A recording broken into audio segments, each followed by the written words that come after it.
দক্ষিণ চব্বিশ পরগনার বারুইপুরে মনোনয়ন জমা দেওয়া নিয়ে তৃণমূল বিজেপির মধ্যে তীব্র উত্তেজনা। সোনারপুর দক্ষিণ বিধানসভা কেন্দ্রের বিজেপি প্রার্থী রূপা গাঙ্গুলি মনোনয়ন জমা দিতে বারুইপুর মহকুমা শাসকের দফতরের উদ্দেশ্যে রওনা দেন। অন্যদিকে কুলতলি বিধানসভা কেন্দ্রের তৃণমূল কংগ্রেস প্রার্থী গণেশ মণ্ডলের সমর্থনে আরেকটি মিছিল বারুইপুর থানার সামনে দিয়ে একই গন্তব্যে এগিয়ে আসে। তারপরে হঠাৎ করে দুই মিছিল মুখোমুখি হলে বচসা শুরু হয়ে যায়। মুহূর্তে উত্তপ্ত হয়ে ওঠে পরিস্থিতি। স্লোগান পাল্টা স্লোগানে এলাকায় চরম বিশৃঙ্খলার পরিবেশ তৈরি হয়। এই ঘটনার পর পুলিশি হস্তক্ষেপে পরিস্থিতি নিয়ন্ত্রণে আসে। ঘটনার পর রূপা গাঙ্গুলি অভিযোগ করে বলেন, ওরা আগেই জানতো আমাদের মনোনয়ন জমা দেওয়ার দিন আজ, ইচ্ছাকৃতভাবে আমাদের পথ আটকে ঝামেলা তৈরি করার চেষ্টা করেছে। অন্যদিকে তৃণমূল কংগ্রেস প্রার্থী গণেশ মণ্ডল সম্পূর্ণ ভিন্ন সুরে প্রতিক্রিয়া দেন। তিনি বলেন, বিজেপি চক্রান্ত করে বাংলার মানুষের ক্ষতি করার চেষ্টা করছে, মানুষ সব বুঝতে পারছে।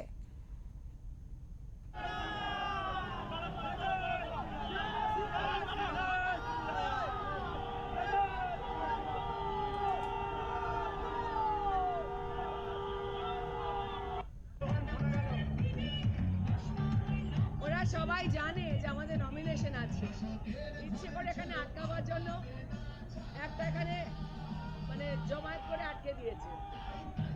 কিছুক্ষণ করলো, তারপর চলে গেল। কি আর করবে? চেষ্টা হয়েছিল, পারলো না।